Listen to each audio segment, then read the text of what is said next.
Welcome to another SNK versus Capcom Card Fighters deck tech video. Today I'm going to be going over a red and yellow control deck.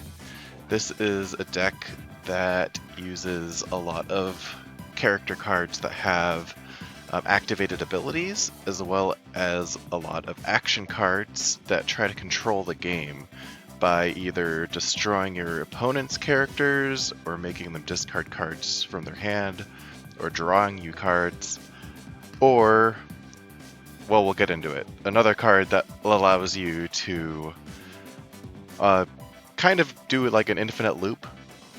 But the main purpose is to be able to play these action cards to disrupt your opponent's plan and reuse them. So let's get into the deck list here.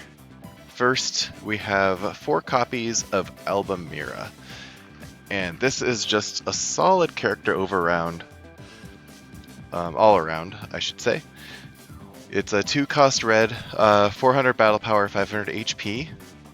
He has an output of force of 2 red, and has an ability that activates for free. The use cost is 0.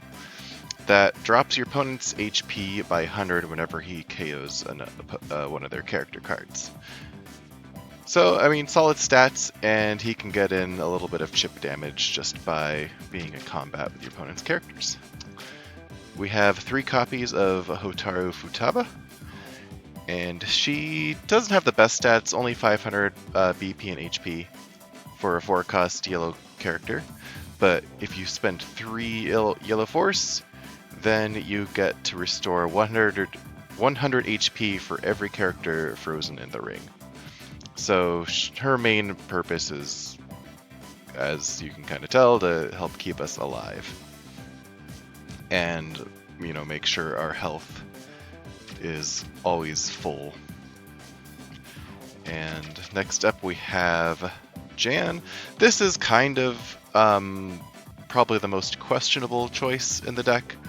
It could very well be replaced by another one, but we've got her because she has an activated ability similar to Hotaru, where we can spend 3 and raise the BP of all of our characters by 100. Next up, we've got 3 copies of Rock Howard. He's a 6-cost, 800 HP, 700 BP. He also has an ability you can activate for 3 force, and he gives you a red force icon for each character frozen in the ring. So with lots of characters on the field, this guy can actually generate a ton of force. He's fairly beefy, but we mainly have him in here for his ability.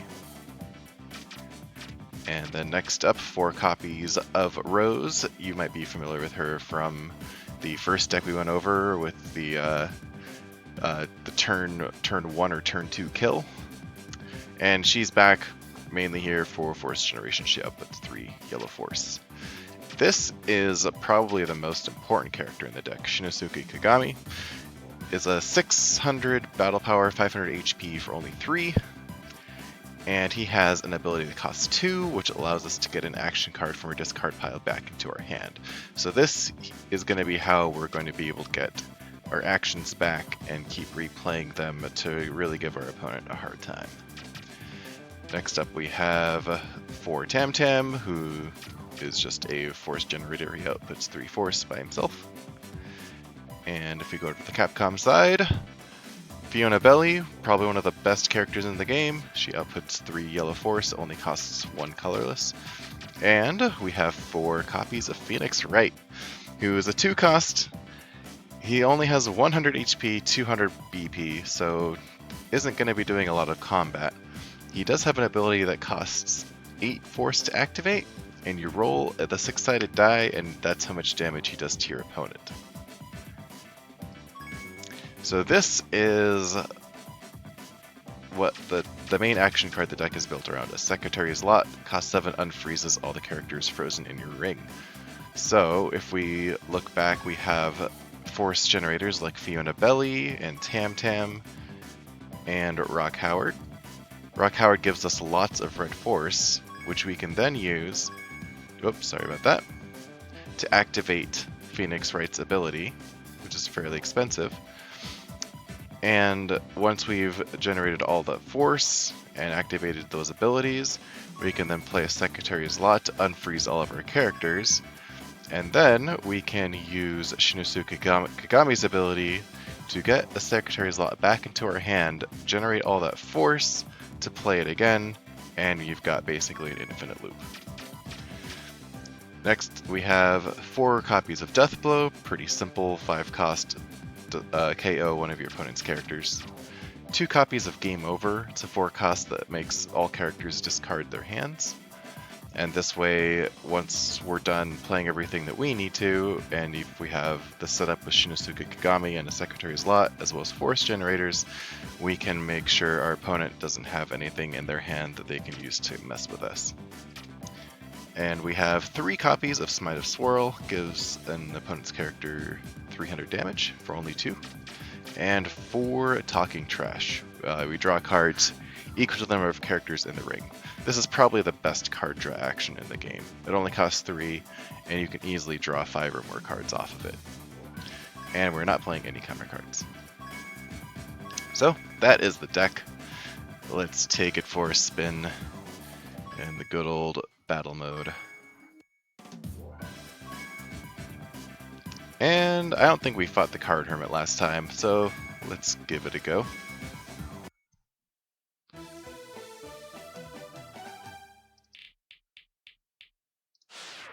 And he's going to make us go second.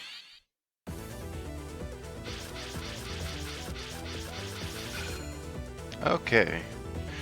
This, I would say, is a fairly weak hand, but we can make it work. So we're going to need to get Yellow Force to get Rose out, so we can start getting some force generation going. Wait.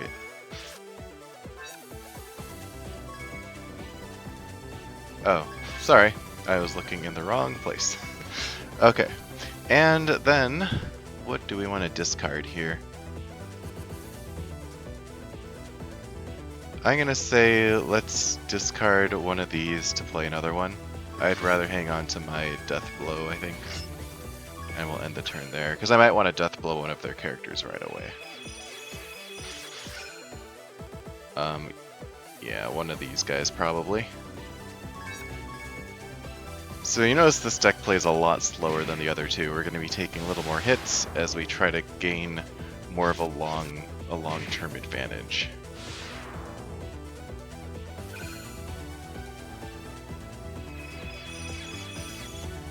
Alright, we have a Phoenix Wright there. So I think I'm going to go ahead and get Phoenix Wright out. He's going to be more force generation for us. And we'll spend our 5 on Death Blow to help stop the bleeding here. And let's see what we want to get rid of. He erases the special power of one opponent character card chosen at random. That doesn't seem good. And this guy does something when he counterattacks. Yeah, let's get rid of Jin. He can actually kind of ruin our day. Because we're all about the character abilities, and if he activates that and gets rid of one of ours, that's no good. Alright, we had Shinnosuke to stop the attack there, and we have another Death Blow. So let's get some force from these guys. And how much do I care about this? You know what? We're playing a control deck, so let's control the board. Let's get a Death Blow on that guy. And let's get an attack in. He's going to go ahead and defend. And now, if our opponent plays another character, I'll have enough force to be able to use Shinnosuke to get one of the Death Blows back into my hand and deal with whatever they play. And they're just not going to play anything. I think they see the writing on the wall. Either that or just the AI being dumb as normal. Alright, let's go ahead. Oh, can't play him yet. Let's get some force. Go ahead and get Rock Howard out there. Let's get another Phoenix Wright out there too. And what the heck, let's attack with Phoenix Wright and Shinnosuke.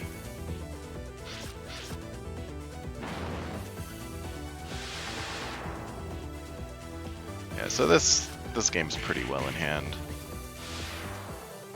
partly because the AI is being a little dumb, but yeah, as you can see, even if they had, even if he does play stuff out, we've got complete control of the board. We're going to be able to destroy whatever he plays.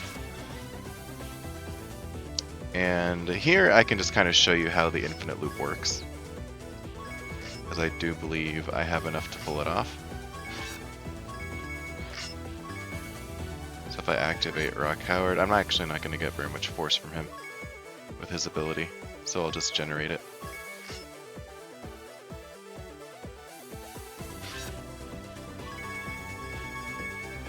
So here we can use a Secretary's Lot to unfreeze all of our characters. And then we can generate the force from them again.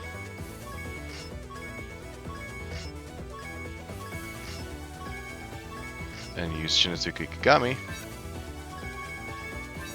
to get a Secretary's Lot back into my hand. Play it again. And now I'm at 13 force, which is more than what I had before. Because I'm generating what? 1, 2, 3, 4, 5, 6, 7, 8, 9, 10, 11, 12. I'm generating 12 force from these guys, and it takes 2 plus the 7 to unfreeze everything. So yeah, that's netting 3 force every time. And then, so it's basically infinite force, and then you can activate Phoenix Wright's ability with the force that you've built up. Roll the die, that only dealt 200 damage.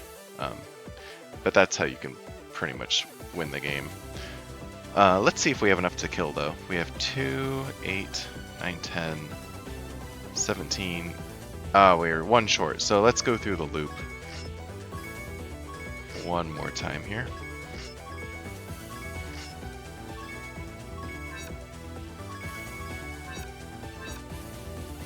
So we can activate Phoenix Wright's ability again, and just to win the game on our turn. Or we might just be able to attack now. That's 6, 800, 1400. Okay, yeah, we have the win. Now that everyone's unlocked.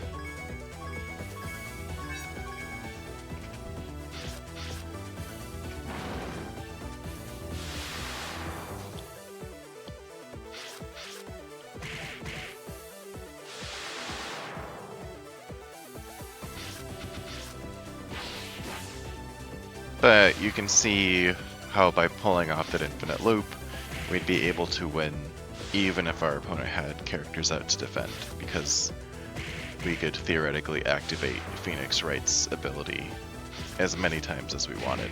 It would just be a little tedious generating that much force when we're netting like three extra force per loop. And chow time, I'm pretty sure that's totally useless. Alright, who else can we fight? How about Haruna? Why not?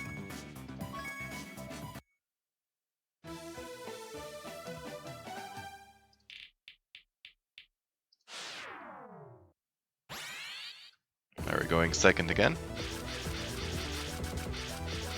And pretty much the same start as before. We've got a couple death blows, we've got a force generator, and we've got Shinnosuke.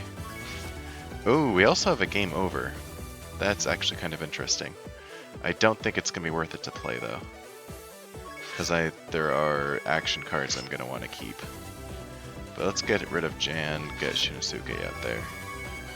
And I don't have quite enough force to play game over anyway. But we might see if we have enough to... Okay, that AI being dumb again. Wow, another game over. Let's see, we have 8 force right now.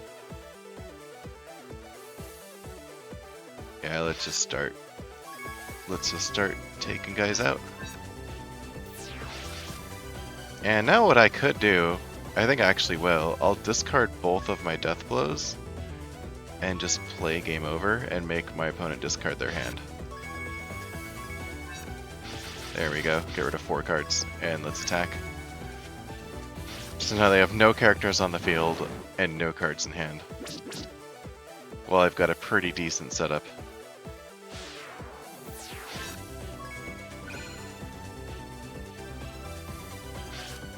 And it's not one she can play, or she's choosing not to. Alright, we got another removal in my hand, and let's keep attacking.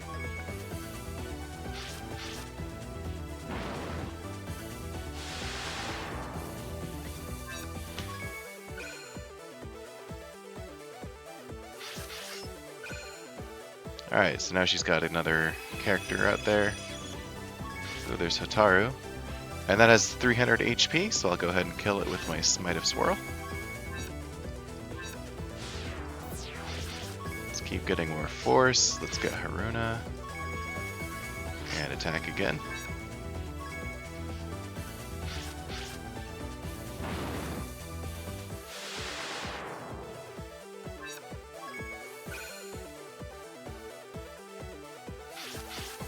Yeah, this deck plays quite a bit differently than the last two. Definitely plays more of the long game, but still very effective in what it does.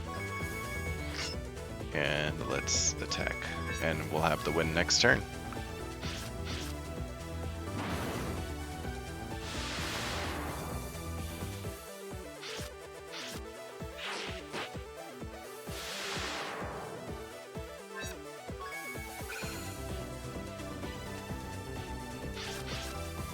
And yeah, she still either can't play anything because she doesn't have the right force icons, or she's choosing not to. So here's what I would do if I was playing against an actual like human opponent. Is I probably shouldn't have used her for force, but oh well. I would actually use his power to get back my game over. Let's go ahead and play him. And then I'd play game over again, just in case they had a counter card in their hand, and that way I'm guaranteed the 7 damage for the win.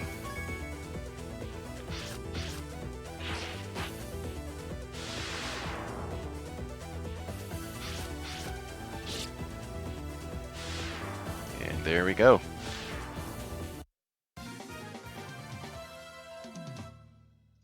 Alright, let's do another one, why not? I don't remember if we fought Jiro last time, so let's go for it. I believe he is the King of Spades.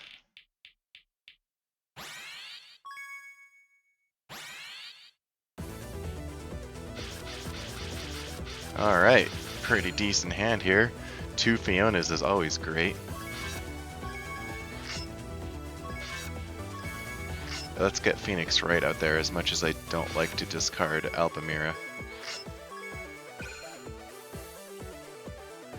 I mean, probably having Alba Meira out there would have been maybe a little better. But I mean, it's not every day. Oh, we got another Phoenix Wright. It's not every deck that actually gets to use Phoenix Wright though, because of how expensive his ability is. And we want to get Rock Howard. And let's get another Phoenix Wright out there.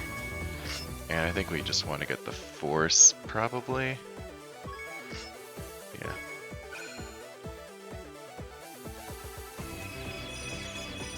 So he's got a couple defensive characters out there. Looks like they're going to hang back. Oh, we got a Death Blow that can take out Lilith. Lilith is really good.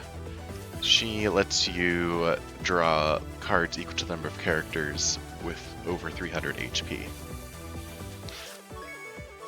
Which, if you're able to draw that many cards every turn, that can add up quite quickly. So let's go ahead and take her down. And I think I want to get out another Rock Howard. Let's go ahead and get Force, and do I want to attack? I think I will. And I'll get Force from that Phoenix Wright. So that's probably a good block trade, or putting his 200 BP character in front instead of his 400. It probably would have been a better move to just keep both of them back though. Alright, now he's gonna come in with his 400 BP Rimiburu. No idea if I'm saying that correctly. And looks like he's got a, what's her name? I'll have to select that new character. I'm not totally familiar with all the names. Yeah, Hotaru. He's got a Hotaru of his own. Okay, so let's see what we can do here. Let's draw a bunch of cards. That's always fun. And it looks like we got the loop now. So yeah, let's see if we can finish the game with Phoenix Wright. I think we're gonna have enough. Let's see, we have one Shinnosuke is all we need. Let's get a Tam Tam out there for more force generation. And then we can discard any of the excess we don't need. Let's get force, and then power him up. That gives us even more red force. Power him up. So lots of red force there. That's what I like to see. Unlock all the characters. And now we can get force, activate Shinnosuke to get a Secretary's Lot back. Let's get force from her. We can power this Phoenix Wright. Get in 600 damage. We can power this Phoenix Wright to get in 300 more damage. And let's activate Rock for lots of force, and then activate this one. And then we can unfreeze everything. So you can kind of see where this is going. Let's see, they're at 2100 health. And Rock Howard is 700. So let's see, let's activate some Phoenix Wrights here, and then we can probably just attack. Alright, another 300. And this one will be another 300. So, yeah, we'll have enough to just attack with these guys. And there you have it. I think that last game was a great example of what this deck can do. Just generating a ton of force by abusing a Secretary's Lot along with Shinnosuke. And then being able to get in some direct damage with Phoenix Wright to soften them up and then finish the game with Rock Howard. That's pretty much the game plan right there. And if we needed to, we could have gotten back Death Blow from our discard pile to handle any troublesome characters that our opponent might have. And we can see we unlocked an M. Bison for doing that. This is actually a pretty cool card. 1200 HP is a lot. And he would actually be really good against the deck we were playing. Neutralizes the special powers of all characters in the ring. But yeah, so I felt like those are pretty good examples of what this deck can do. It's pretty strong. It's more of a control build, using lots of like actions to destroy their stuff and get lots of force. And one of the few decks I've built that can legitimately run Phoenix Wright, which is always cool when you can use your S rarity cards. So yeah, I think that pretty much wraps it up there. Thank you for watching, and stay tuned for even more deck tech videos coming out. I'm happy to be able to release these on a more regular basis now that I've unlocked some more of the cards. I think the next video will probably do a blue deck because I haven't really done a whole lot of those, so stay tuned for that. And yeah, thank you for watching.